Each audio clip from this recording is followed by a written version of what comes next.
Magandang umaga po sa ating lahat. Welcome po sa ating Jesus Celebration at sa pagdiriwang ng ika-41st anniversary ng Day by Day Jesus Ministries.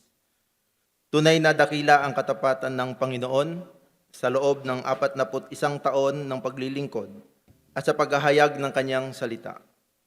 Sabi po sa Psalm 100, verse 5, "For the Lord is good and His love endures forever. His faithfulness continues through all generations." Sa araw po na ito, sama-sama nating purihin, pasalamatan, at luwalhatiin ang Panginoon sa lahat ng kanyang ginawa, ginagawa, at patuloy na gagawin sa bawat isa sa atin. Purihin ng Panginoon.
Tayo po ay manalangin.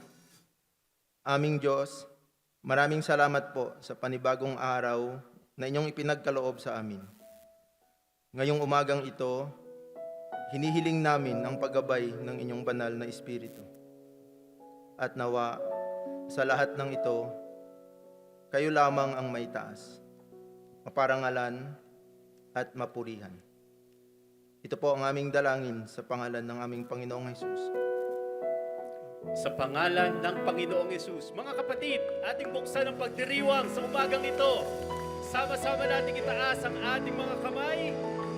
Sabay-sabay nating itaas ang ating papuri, ang ating pasalamat.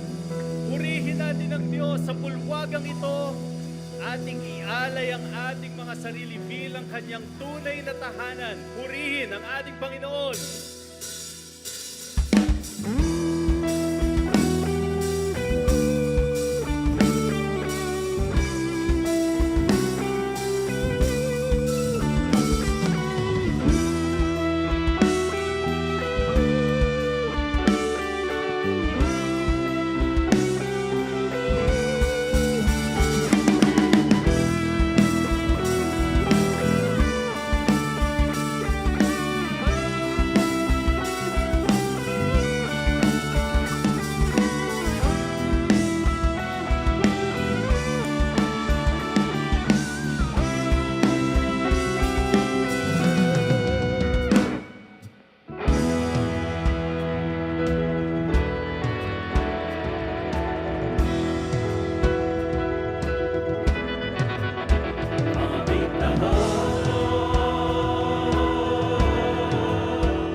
Marami pong salamat, Ama, at totoo, tunay mula sa aming mga puso ang aming pagbibigay ng papuri sa inyo ngayon.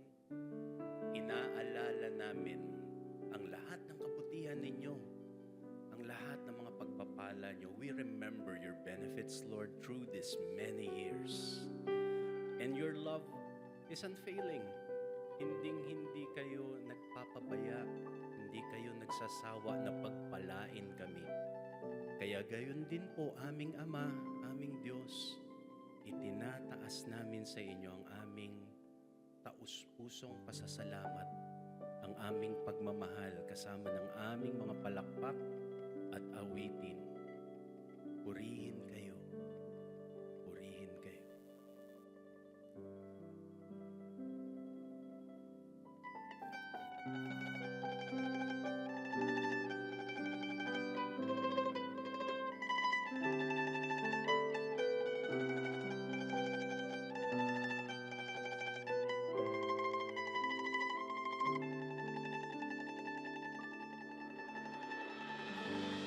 Mayroon lamang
makapangyarihan, kayo ay ang may likha ng lahat-lahat.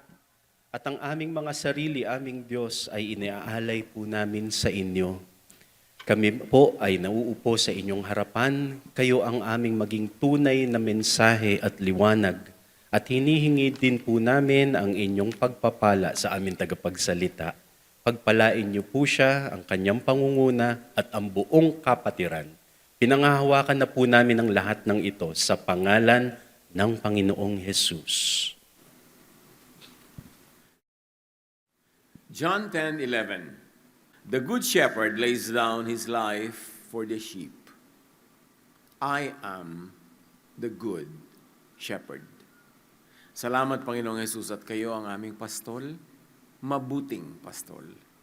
Turuan niyo po kaming lalo pang maunawa ang kahulugan ng napakamakahulugang pangungusap na ito, na kayo ang aming mabuting pastol. Buksan niyo po ang aming isip, ang aming puso, at buong kaluwagang loob naming matanggap ang inyong pag-akay, pagtutuwid, pagtuturo. Be our speaker, Father. We seek your voice. In the name of Jesus, your Son, our good shepherd. Sa mga pag-aaral natin, ang mga nakaraan ay natunghayan natin yung sinabi ng Panginoon that I am the light of the world, among many other statements. In that message, I am the light of the world, we met a man born blind. Mula pagkapanganak hanggang nakakruslandas niya si Jesus, siya ay bulag. Pinagaling siya ni Jesus. Pero ang mga so-called shepherds, yung mga Pharisees and religious leaders, hindi natuwa. Siya ay inusisa, pinressure, ininsulto, at sa huli ay itiniwalag pa. Jesus gives sight to a man who effectively represents humanity and exposes the blindness of religious leaders, bad shepherds, and then reveals, I am the good shepherd. At sa pag-aaral na ito, ibabalik-balikan natin itong tagpo ng blind man na binigyan ng Panginoon ng kanyang vision. But before that, long ago, the Most High God had already shown what bad shepherds do. Itong issue ng good shepherd, siyempre ito ay umaalingaw-ngaw, nag-e-echo from the issue of bad shepherds. May pinanggagalingan nito, hindi ito nanggaling sa wala. At noon pa man, meron ng pagbubunyag ang kataas-taasang Diyos tungkol sa mga bad shepherds. Sa Ezekiel 34, sabi niya, I myself will search for my sheep and look after them. Ako na. I will search for the lost and bring back the strays. I will bind up the injured and strengthen the weak. I will shepherd the flock with justice. Bakit kailangan gawin ito? Kailangan ang good shepherd because the flock is neglected and ruled with force, harshness, and injustice. I am the good shepherd in John 10 is Jesus delivering the promise. Nung sinabi ng amang Diyos sa Ezekiel, ako na ang mag-aalaga sa mga tupa, ako na ang hahanap sa mga nawawala at naliligaw, ako na ang magpapagaling sa mga may sakit. Siya na ang sinabi niya, ako na ang mag-shepherd sa mga tao. Then, Jesus appears and says, I am the good shepherd. Ako na ang katuparan ng ipinangako ng Ama. The Most High liberates the oppressed sheep and shepherds them through Jesus. Sa pamamagitan ni Jesus, nagsishepherd ang Ama. Jesus defines and describes the bad shepherds. John 10, 1-5, tandaan ninyo ito, ang mapasok sa bakuran, sometimes called sa mga ibang versions na kulungan, ng mga tupa nang hindi sa pinto nagdaraan, meaning kundi sa maling paraan, ay magnanakaw at tulisan. Yan ang mga bad shepherd. Ngunit ang nagdaraan sa pintuan, meaning tamang process and method, ay siyang tunay na pastol ng mga tupa. Pinapakinggan ng mga tupa ang kanyang tinig. Siya'y nangunguna sa kanila sapagkat kilala nila ang kanyang tinig. Ang ganda ng idinedescribe dito ng Panginoon na relasyon ng Good Shepherd at ng mga tupang mulat at bukas ang tainga para makarinig. Pag nagsasalita yung tunay na mabuting pastol, nauulinigan yon ng mga tupang matamang nakikinig.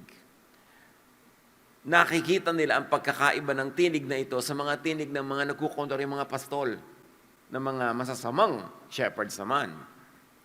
At pag nadinig ng mga mapanuring tupa, ang tinig ng tama at totoong pastol, nakikinig sila. Hindi lang ibig sabihin that they literally hear the sound waves, sumusunod sila. Ang voice ng Good Shepherd ay kabaligtaran ng force ng bad shepherds. Nakita naman natin na mga bad shepherds ay laging namumuwersa, nananakot, laging kinukulong yung mga sheep at ginagatasan lang. Pero sa Good Shepherd, hindi kailangang ikulong ang tupa para manatili. They volunteer to stay. Because they understand the good reason for staying. Hindi kailangang hilahin o itulak para sumunod. Bad shepherds do this. So always refer to Jesus as Good Shepherd to examine today's shepherding around the world. Binigyan na tayo ni Jesus ng standard. What is good shepherding? Hindi lang yun for information, but for reference. Para masuri, matimbang natin ang mga iba't ibang uri ng shepherding happening around us para maklasify natin, good ba o bad? Makikinig ba ako o hindi? Psalm 23 describes the good shepherd and what he does. The shepherd leads the sheep to green pastures and quiet waters. He restores the soul and guides in right paths. The shepherd's voice does not lead into fear. Hindi nananakot. Ang inuuwian ng pagsunod sa tinig ng totoo, tama at mabuting pastol ay kapayapaan, katahimikan, kapahingahan. So doon pa lang malalaman mo na kung sumusunod ka sa Good Shepherd or not. Saan ka ba nadadala? Saan ka napupunta? Saan umuwi ang mga usapan? The voice of Jesus is not the voice of exploitation, religious ownership, or control. It is the voice that calls the sheep into life. Kaya sabi niya, I came that they might have life and have it to the full. Ang agenda ng Good Shepherd ay yung ikabubuti, ikagiginhawa, ikaluluwag, ikatatahimik ng tupa. So kilalanin ang intent ng tinig. Bumubuhay ba o nanggagamit lang? Kasi noon pa man, hanggang ngayon, maraming ganyang masasamang pastol. Umaakay ba patungo sa full life o nagkokontrol lang at nang kukulong? Ano bang nararamdaman mo? Anong sinasabi sa'yo ng dibdib mo pagka sumusunod ka sa isang tinig? Lumalaya ka o nakukulong, napipilitan ka o nagiginhawahan? Nare-relax ka ba o na-stress? Suriin kung bakit sumusunod sa sino mang sinusundan. Baka takot lang o baka blindness na hindi malang nasusuri. Ano ba yung nadidinig ko? Saan ba ako dinadala nito? Basta sunod na lang ng sunod, lalo't maraming kasabay. Kaya ang itinuturo ng Panginoon dito sa kanyang I am the Good Shepherd revelation, manuri, tiyakin yung sa akin kayo sumusunod at hindi sa iba. John 10:8, ang mga shepherds na nauna sa akin ay mga magnanakaw at mga tulisan. Thieves and robbers. Can you imagine this description? Ngunit, hindi sila pinakikinggan ng mga tupa. So Jesus alludes to Israel's and the world's long history of bad shepherding and bad shepherds. Ang tinutumbok, tinutukoy dito, tinutuligsa pa nga ng Panginoon ay ang napakahabang kasaysayan ng sang sinukob na pinagharian ng mga masasamang pastol. Meanwhile, the Good Shepherd calls by voice And the sheep recognized life in that voice. Yung pag narinig nila yung turo, pag narinig nila yung treatment, yung method, yung pamamaraan, nakita nila ang mga ginagawa ng Good Shepherd, nalalaman nilang, this is life. This is what I need. This is what I want. And this is what I am following the Good Shepherd for. At ang mga tupang matamang nanunuri ay hindi agad sumusunod sa bad shepherds. Yun ang ginagawa ng mga mapanuring tupa. Hindi ba sa sunod-sunod ng bulag-bulagan? Maraming nasa loob lang sila ng system siguro, but deep inside, hindi naman sila napapapaniwala o nakukuha ng mga maling tinig. All throughout history, there had been bad shepherds. And because of their power, because of the energy that accompanied their ministries, minsan, akala mo lahat na kaya, napasunod, nabighani. Pero sabi ni Jesus, ang mga tupa ko, all throughout time, hindi nakikinig. Nalalaman nila yan. Kaya lang ako minsan, they are forced to co-opt with such leaderships and with such shepherding kasi napakalakas at napakakapangyarihan, lalo sa iba't ibang panahon, periods of history. This pattern of resistance appears throughout Scripture and even universal human history. May mga tupang hindi ganap na nabihag ng bad shepherding ng panahon nila. There were prophets who stood against kings, priests, and systems that did not care for the people. And even the Bible is full of this. That dynamic and stressful relationship between the prophet and the king, between the prophet and the priests, between the cave of the prophet and the temple in Jerusalem. Pag binasa ninyo yung buong Old Testament, ang daming tension. And the true prophets of God went to the palace not to dine at the king's table, but to scold the king. Yun ang tension noon. Nasaan ba ang loyalty ng mga totoong prophet ng Diyos?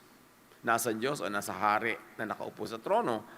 Pero makikita natin sa kasaysayan, ang mga matatalino, matitino at mga tunay na prophet would go to the palace to scold the king. To remind the king of his godly duties. Hindi para kumain sa kanyang table.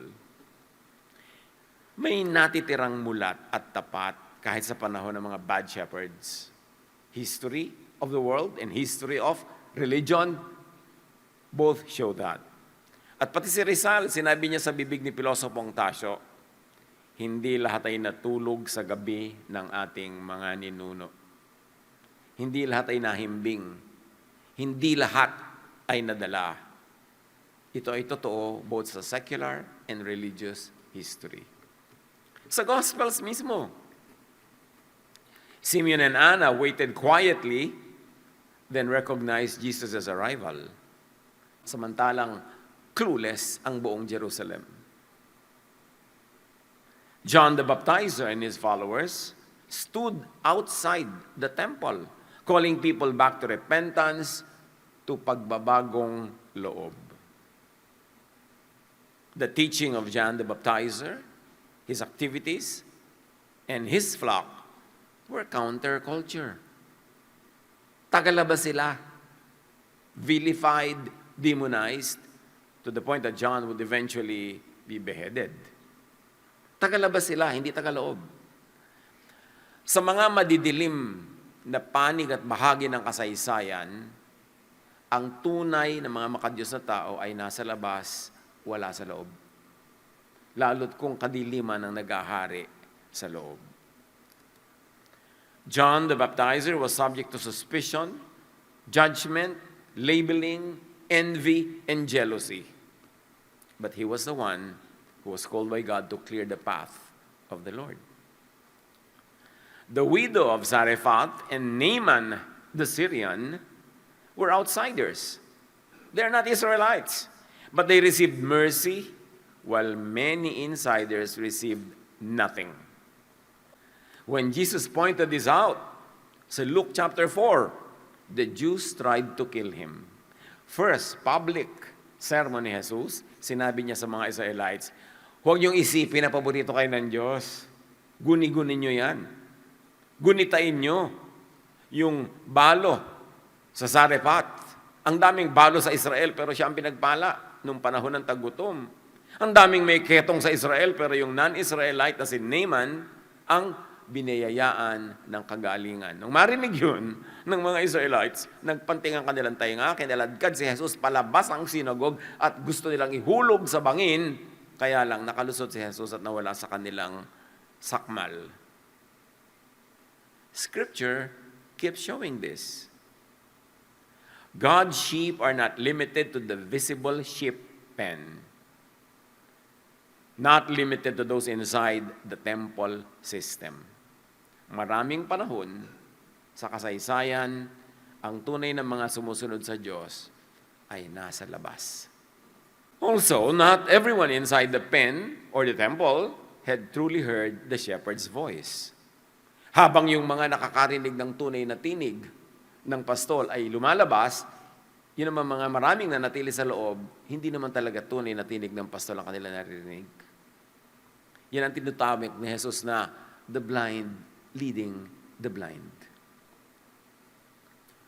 May mga mulat. Some kept waiting, searching, resisting, and hoping. At sa iba't ibang paraan, sila ay tumanggi sa maling tinig. Sila ay lumabas sa system. Sila ay umagwat, nag-distance, up to a point na sumasalungat or nagsasubvert ng mga makapangyarihang tinig na hindi tinig ng Diyos. When the faithful sheep hear Jesus' voice, sabi ni Jesus, they recognize it. At sila ay tumatalima.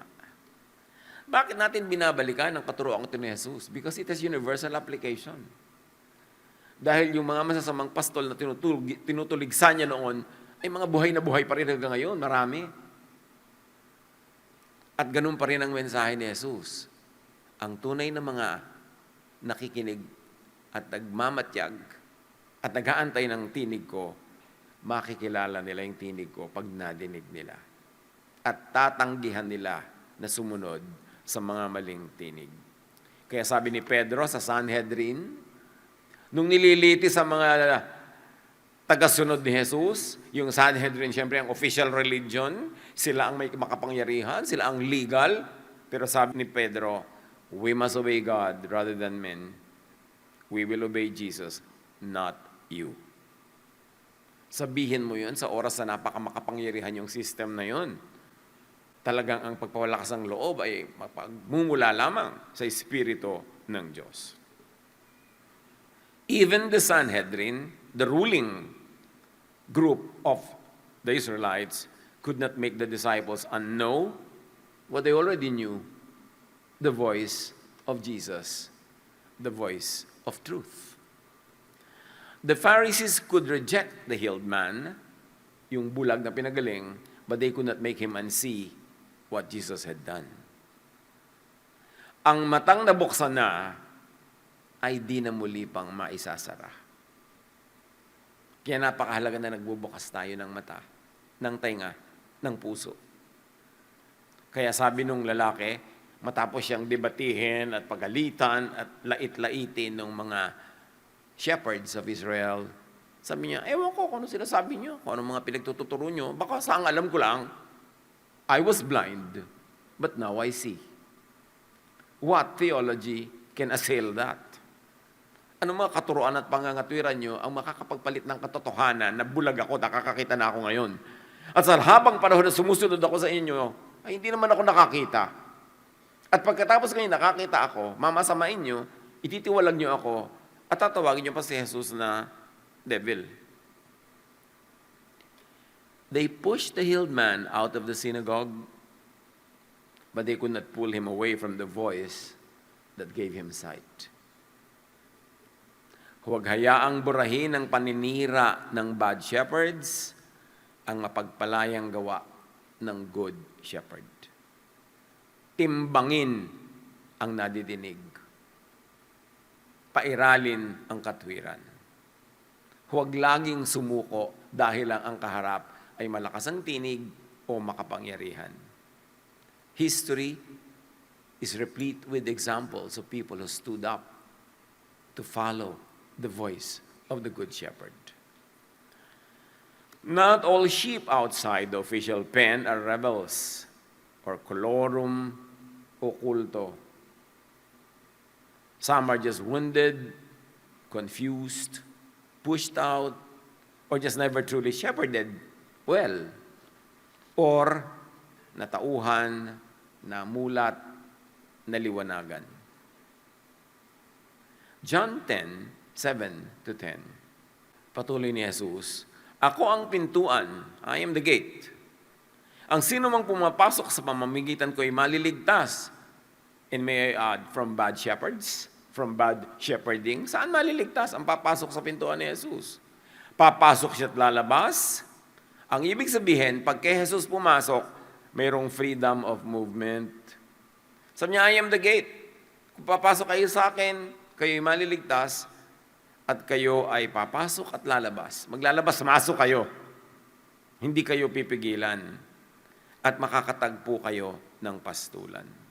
Nourishment, refreshment sa labas. At patuloy pa ni Jesus na parito ako upang ang mga tupa ay magkaroon ng buhay kasi wala, kasi kulang.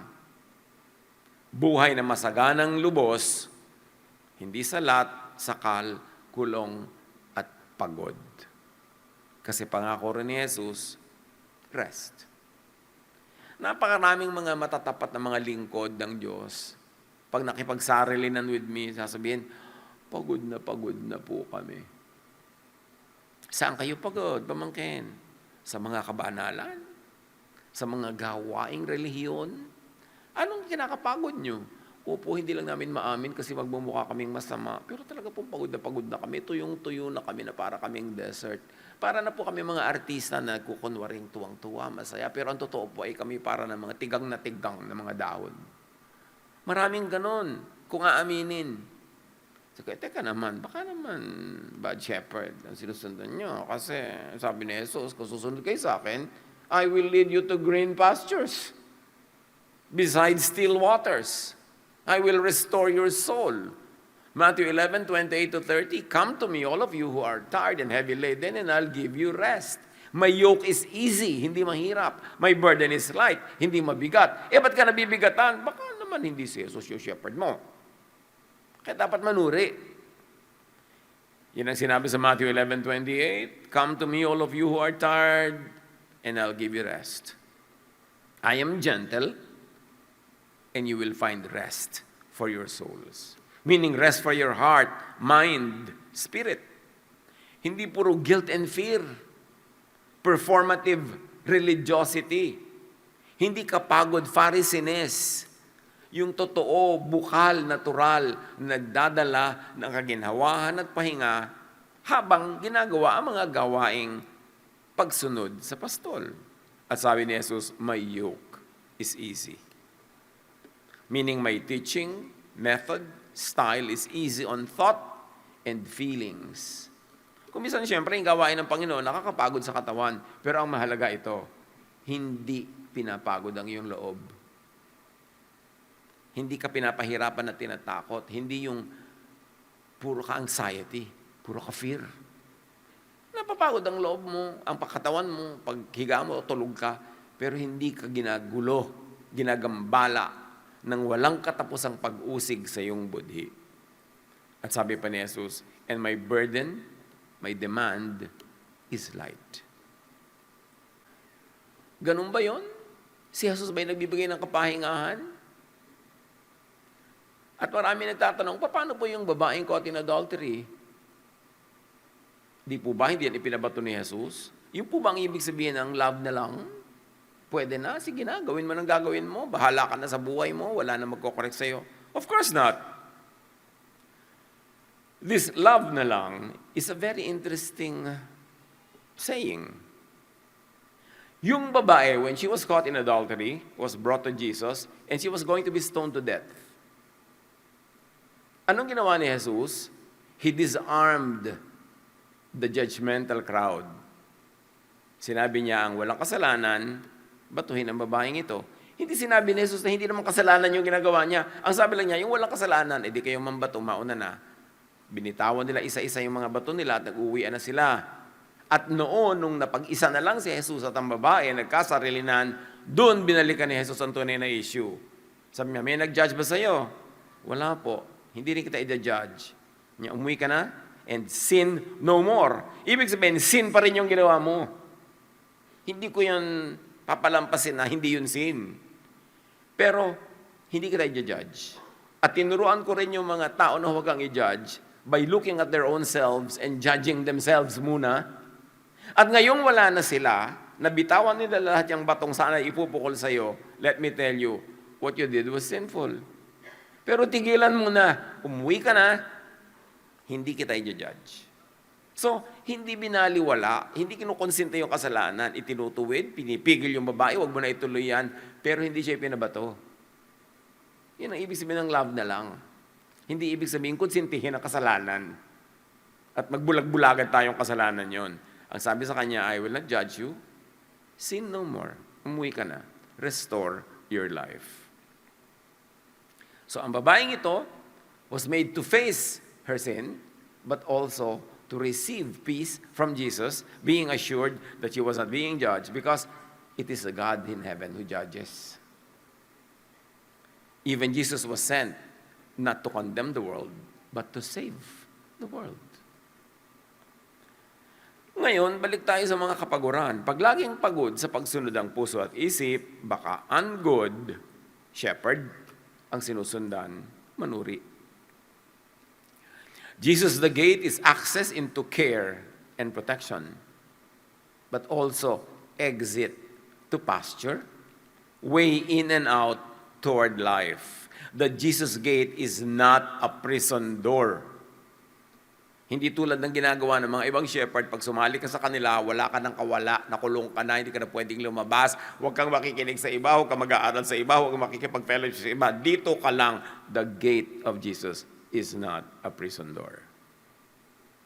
True care protects without strangling, gives space for life and growth.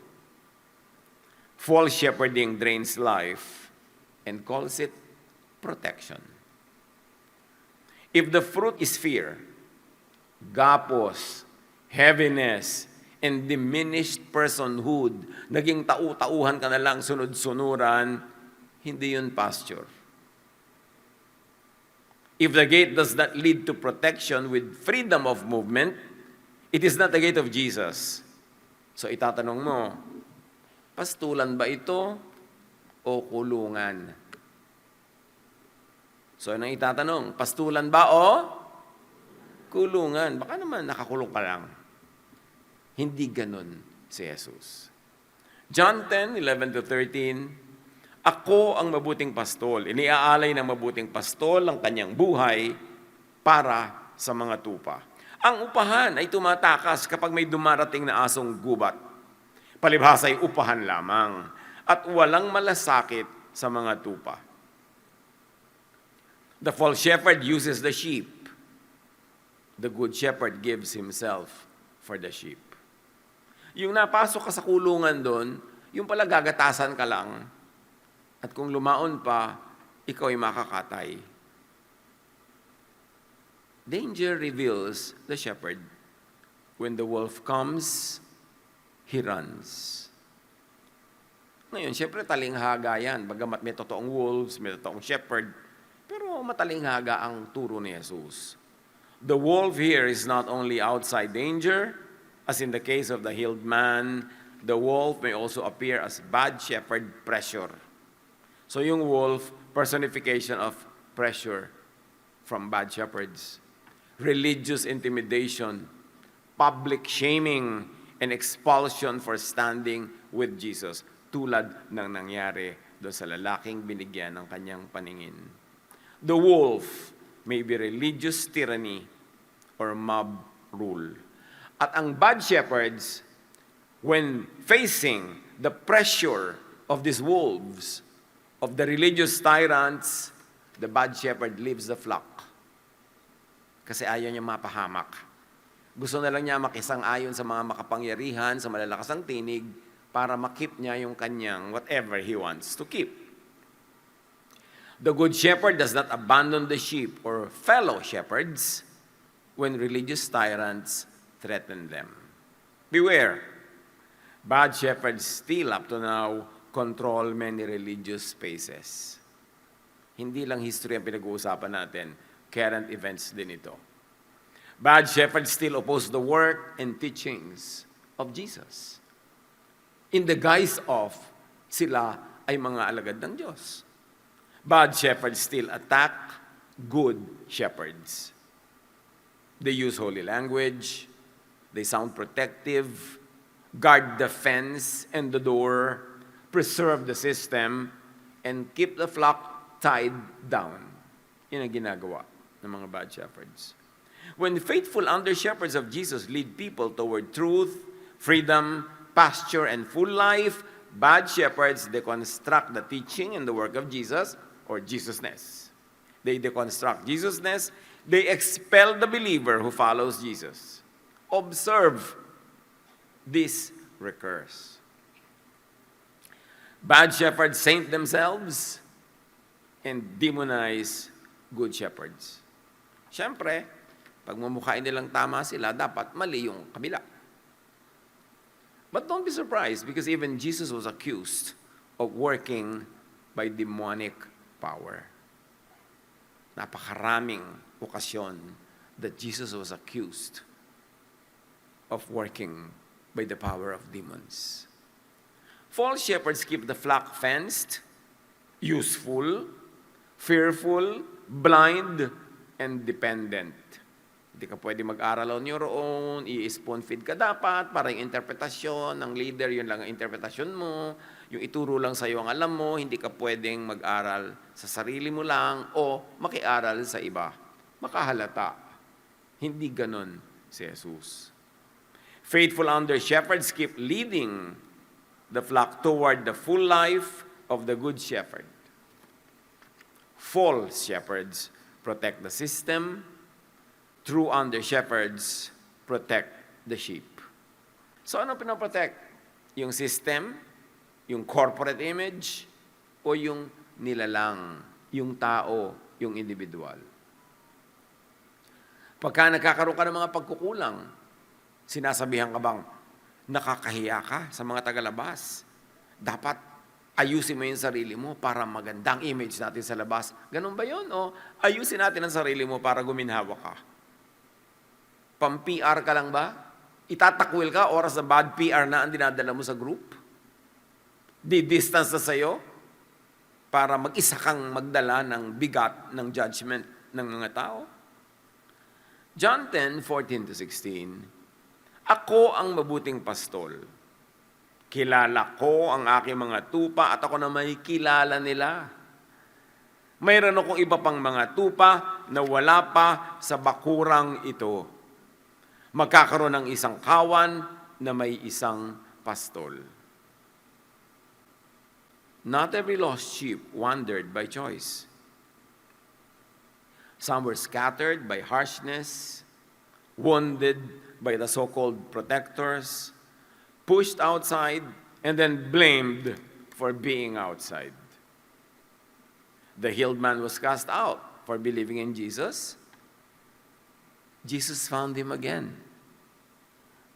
The good shepherd knows, seeks, and gathers. The lost sheep may be wounded, expelled, misnamed, or abandoned. Yung pala, yung kaisa-isang pinuntahan ni Jesus at nawawala, sinipa lang nung iba kaya nawala doon. Of course, it's one way to look at it. There's an old traditional way to look at it. Makasalanan siya, naligaw siya, nawala siya, so hinanap. Pero meron pa rin posibilidad na basahin niya na sinipa pala siya, hinanap tuloy. Dahil yung mga naiwan, sila yung mga judgmental. John 10:16, I have other sheep that are not of this sheep pen. I must bring them also. Hindi lang nasa loob ng religion incorporated ang flock. May sheep na nasa ibang lugar, outside the bakod. Sabi mismo yan ni Jesus. Ang flock ay yung mga tao, ang sangkatauhan hindi yung bakod o bakuran. Hindi exclusive space and group. False shepherds confuse the pen for the whole flock. They confuse the kulungan ng sheepfold for the sheep. So akala nila yung kulungan, yung bakod, yung boundary, yun na ang lahat-lahat. Nalilimutan nilang tingnan yung mga nasa loob at nasa labas. Iniisip nila na ang kanilang kulungan na ang lahat-lahat, na ang nasa labas nito ay hindi na kasali. Kaya sabi ni Jesus, I have other sheep that are not in this sheep pen. Huwag yung isipin kayo lang. Iniisip kasi nila na ang kanilang mga alaga, also known as bihag, ang totality ng flock. Na yun lang member nila, yung nandun lang, yung sakop lang nila, yun lang ang mga anak ng Diyos.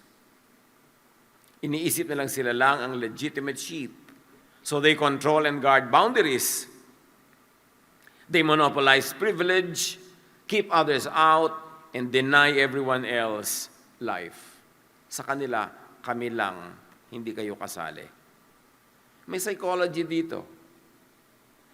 This is psychologist in-group bias. Tinatawag na in-group bias.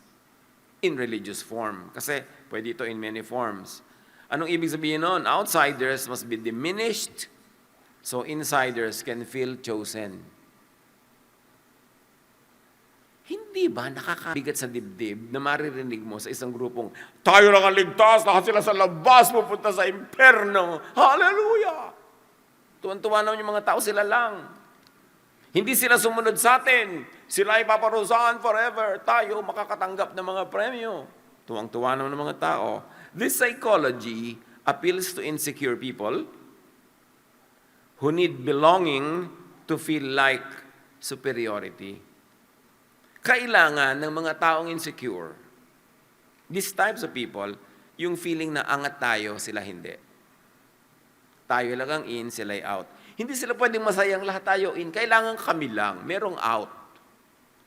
Hindi tamang kailangan, ako lang yung natuto tayong lahat. No, dapat ako yung first honor. At kayo, mga bulok tutorian. That will make me feel good. Hindi sapat na maganda ang damit ko, kailangan damit nyo pangit. Ako lang yung maganda, kayo hindi. May psychology yun. Malalim ang pinanggagalingan. And this type of mentality attracts certain types of people. At yung mga sheep that hear the voice of Jesus, kahit kasama sila ng mga ganong grupo, sa loob-loob nila, hindi sila kampante, hindi sila tahimik. Parang ano ba ito? Parang ayoko yata dito. Bakit ganito kami? Kasi yun ang nakakarinig ng tunay na voice. And then they subvert it. At kung hindi man mangyari yun, ay lumalayo na lang sila because the voice does not speak for them. False shepherds scatter and exclude. Jesus crosses boundaries to include, to give life, not judgment. John 3:16 is very popular among people, but they forget 17. For God so loved the world that He gave His one and only Son, that whoever believes in Him should not perish, but have eternal life. Then enters verse 17, for God did not send His Son into the world to condemn or to judge the world, but to save the world through Him. He did not come to condemn. Kaya hindi niya tinolerate yung mga taong i-condemn yung babae. Not because yung ginawa ng babae hindi sin, kundi ang mas malaking sin ay to condemn a fellow sinner. Sinner ka rin. Yun ang itinuwid ni Jesus. Remember, hindi limited sa visible sheep pen, and in the context of Jesus' time sa temple, ang buong saklaw ng flock. Some so-called shepherds, they save others and condemn everyone else through their ministry.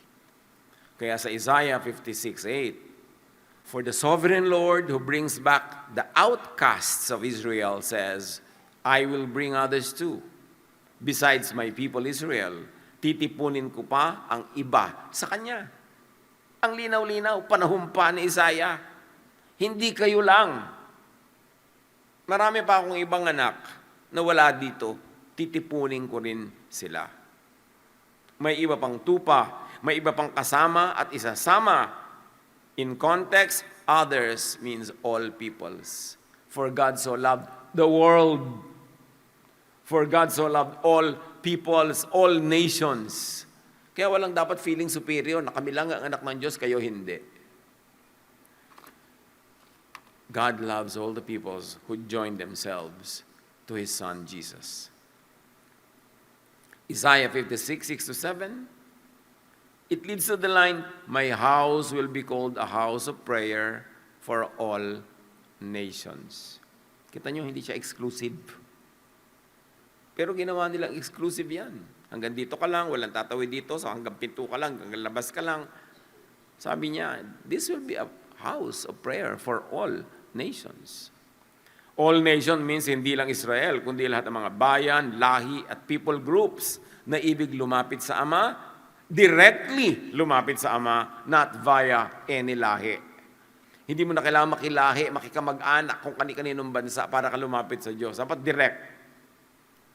Acts 10, 34-35, God does not show favoritism, but accepts from every nation the one who fears Him and does what is right. Wala siyang pinipili, walang tinatanggap mo na sa lahat ng bayan, lahat ng lahi, ang sinumang magpapasakop sa Kanya at gumagawa ng tama. At maging sa Revelation 7:9, there was a great multitude from every nation, tribe, people, and language standing before the Lamb. So hindi nawala ang national, tribal identity, maging linguistic ng sino man, because every nation stands equal before God. So huwag tayong bibili ng mga mito, ng mga paborito, sila lang, exclusive lang. It's not a teaching from Jesus. The good shepherd gathers one flock under one shepherd. The gate, Jesus removes control of access to life from exclusivist gatekeepers and opens it through Himself. Don't limit Jesus' sheep to your own exclusive section only. Don't commit this error. Systems quickly label insiders and outsiders, but Jesus calls people whom the religious system fails to recognize. Bakit kailangan ipagdiinan natin ito? Kasi nag-gloss over lang natin yung mga I am ni Jesus. I am the light of the world. I am the good shepherd. I am the vine. I am this, I am that. Pagkatapos kinahanapan lang natin ng mga asak na mga kahulugan and then move on to the next study. Pero ang lalalim ng mga katuruan ito, dapat hukayin ang lalim, arukin. John 10, 19-21, Jesus' words divided the hearers. Some called Him demon-possessed. Huwag na kayong magtaka, mga tunay na anak ng Diyos, kung natatawag kayong demonic, kasi si Jesus ang mismong nauna eh. Tinawag na siyang demon-possessed. Others remembered the opened eyes and asked whether a demon could open blind eyes.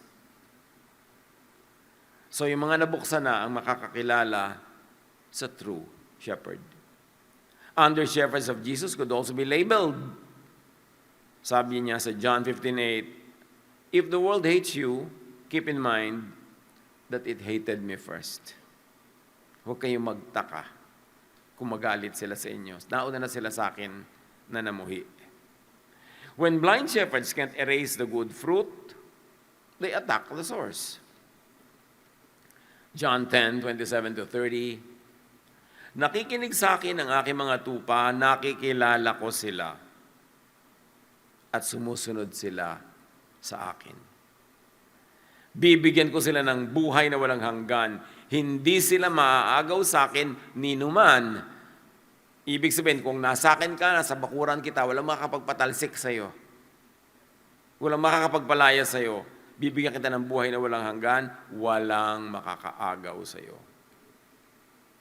Nakikinig ba tayo sa Good Shepherd? Malalaman mo kung bumubukas ang iyong mata at unti-unti mo nang nakikita ang lalim ng kahulugan ni Jesus sa buhay natin.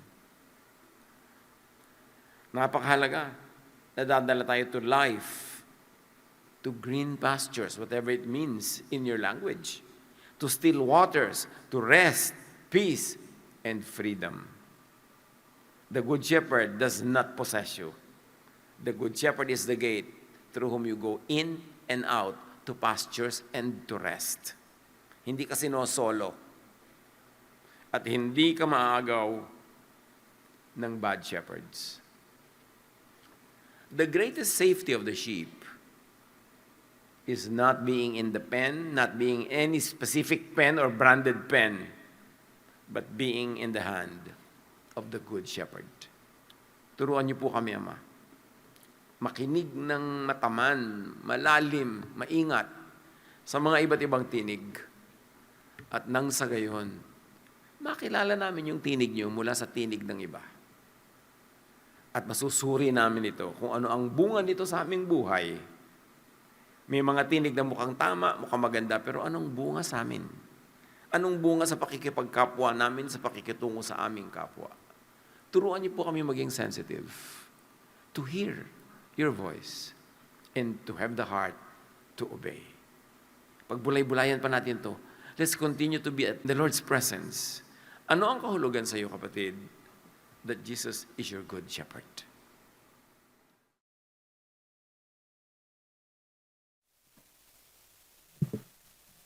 Let us pray for the tithes and offerings.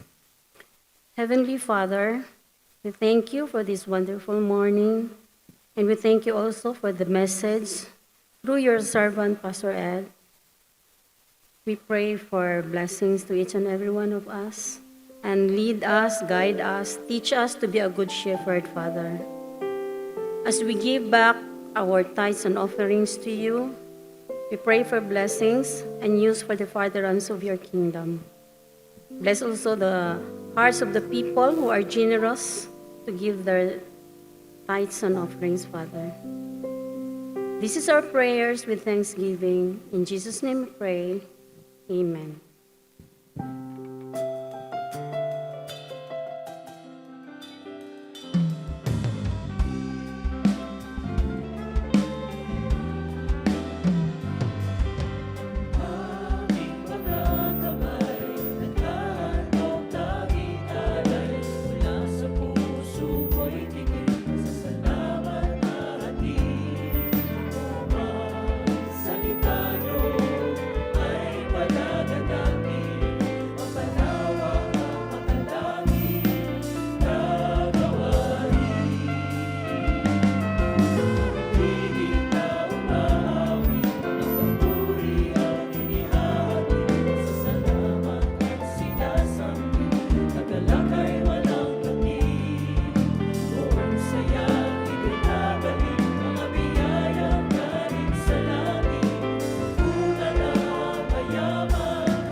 Ang katatapos pong mensahe ni Kuya Ed Lapis ay pinamagatang, I am the Good Shepherd.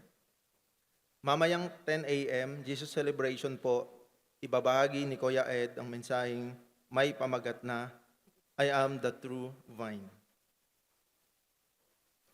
Ngayon naman po ay hinihilingan natin ng ating mga kapatiran, first-time attendees, guest, at mga balikbayan na tumayo upang kayo ay aming makilala.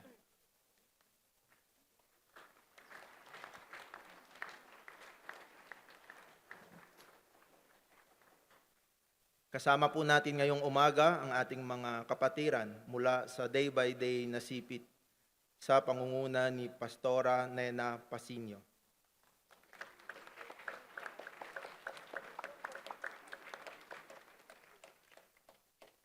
Kasama rin natin ang mga kapatiran mula sa Day by Day Naik sa pangunguna ni Pastora Bing Nerona.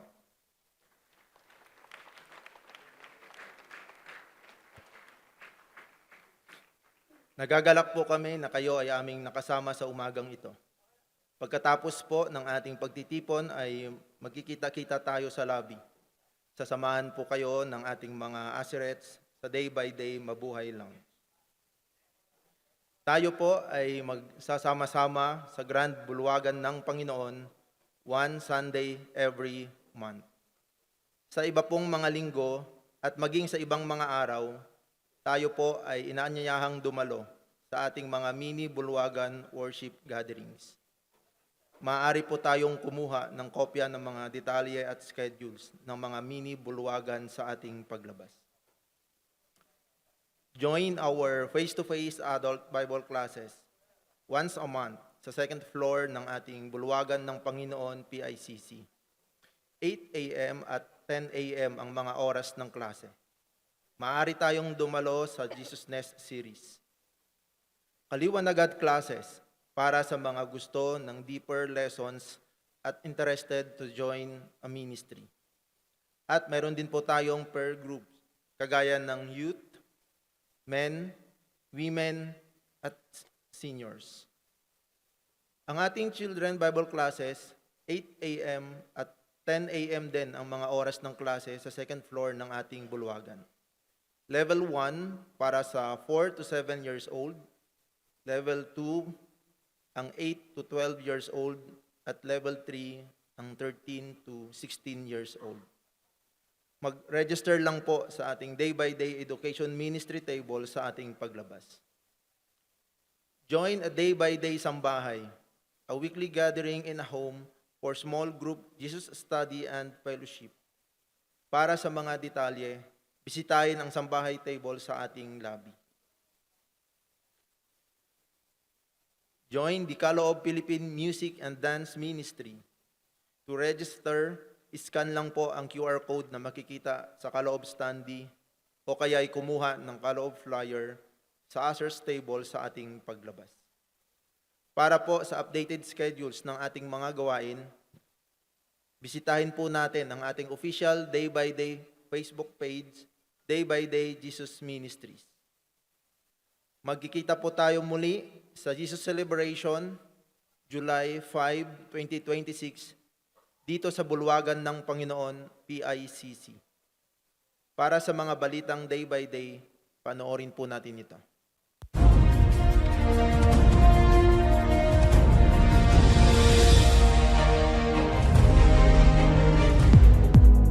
Naganap noong May 18 ang kauna-unahang pamayanan golf cup ng Day by Day Golf Club sa Club Intramuros Golf Course.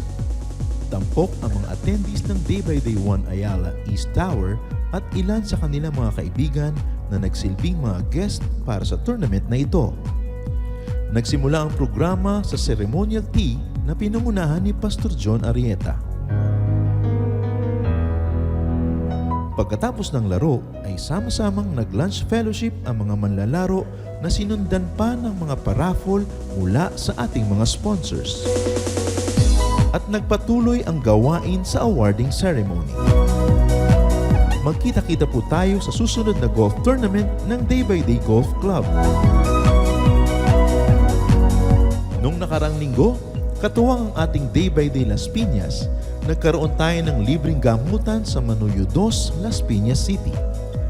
Naghatid tayo ng mga libreng serbisyong medikal tulad ng ECG, X-ray at blood chemistry test, eye consultations, kasama na ang mga libreng eyeglasses at mga gamot. Nagkaroon din tayo ng Bible class sa mga kabataan. Namahagi din tayo ng mga school supplies, bags, mga tsinelas, kumot at chicken adobo para sa mga pamilyang nandoon.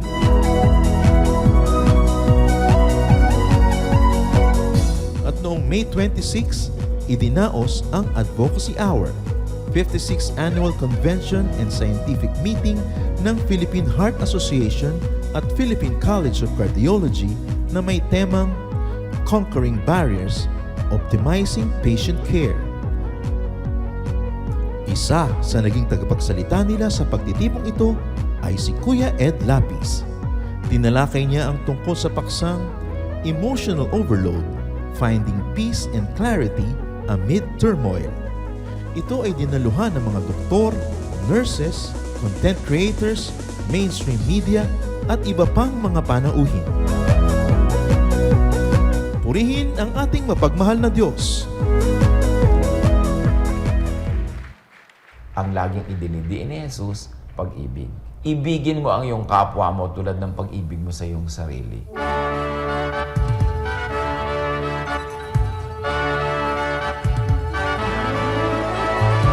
Panibagong taon ng Day by Day Jesus Ministries.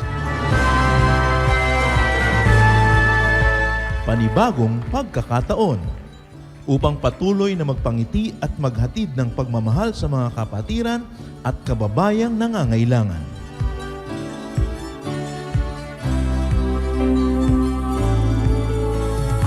"41 years of loving like Jesus."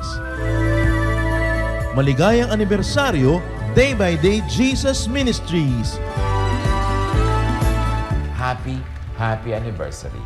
Focus na lang tayo sa love. Love na lang talaga.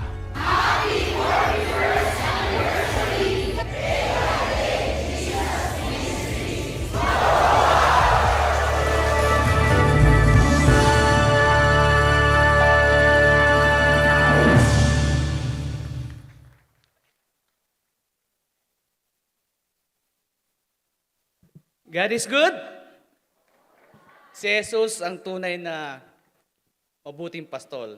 Kaya naman purihin at pasalamatan natin Diyos dahil napakabuti niya sa atin. Happy 41st anniversary, day by day, kapatiran. Tayo po'y tumayo para sa pangwakas na panalangin.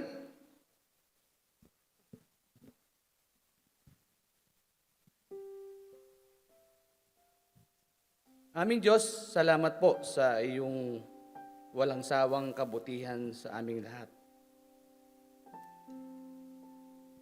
Sa diwa ng panalangin with humbleness before your throne of grace, we honor you. We praise your name, our God Most High. Isang pagpapala at biyaya sa amin na muli kaming makapag-alay ng sama-samang pagsamba, in spirit and in truth. At sa pagpapalang ipinagkakaloob mo sa buong kapatirang day by day, Jesus Ministries, sa kanyang ika-apat na isang taong anibersaryo, upang ikaw ay pasalamatan at mapaglingkuran aming dakilang Diyos. Ang mag-ibigan at maglingkuran sa isa't isa. Sa aming inaral ngayong umaga about I am the Good Shepherd, ang katotohanan na siya ang mabuting pastol, gumagabay, nagtatanggol at nag-iingat, nagpapala, nagpapalaya at nagmamahal na Diyos. Salamat aming Ama sa di masukat na kabutihan mo sa aming mga buhay, sa mga karunungan at kaliwanagan mula sa iyong mga salita na siya namin pinakikinabangan, niyayakap at mailalapat sa aming mga buhay.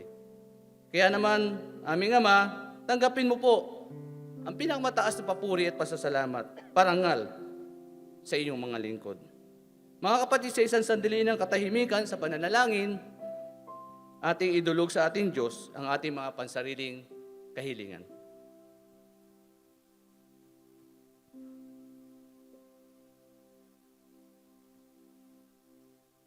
O Diyos, napakinggan mo po ang iba't ibang dalangin ng aking mga kapatid. Idinulog sa iyong trono ng kahabagan at higit, ikaw ang siya nakababatid ng mga ito. Ano man po ang idinaing ng aking mga kapatid, patuloy ka pong mangusap at katagpuin ang kanilang mga dalangin. Ang mga dinaing sa iyo, Panginoon, patuloy na maranasan ang iyong kadakilaan at pag-ibig. Kaya mga kapatid, tanggapin ninyo ang kanyang masaganang pagpapala at baunin ang kanyang walang kapantay na pag-ibig, sapagkat siya lamang ang makapag-iingat sa inyo upang mamuhay ng may katwiran at makapaghaharap sa kanya ng dalisay at walang bahid na kapintasan na may lubos na kagalakan, upang mamuhay na masagana, mapayapa, tahimik at puno ng katagumpayan kasama ang ating Panginoong Hesus sa bawat sandali ng ating mga buhay. Umayo kayo taglay ang turo ni Kristo ng pag-ibig at mamayani ito sa ating mga buhay. Sa ngalan ng Ama, ng Anak, ng Espiritong Banal, ngayon at magpakailanman.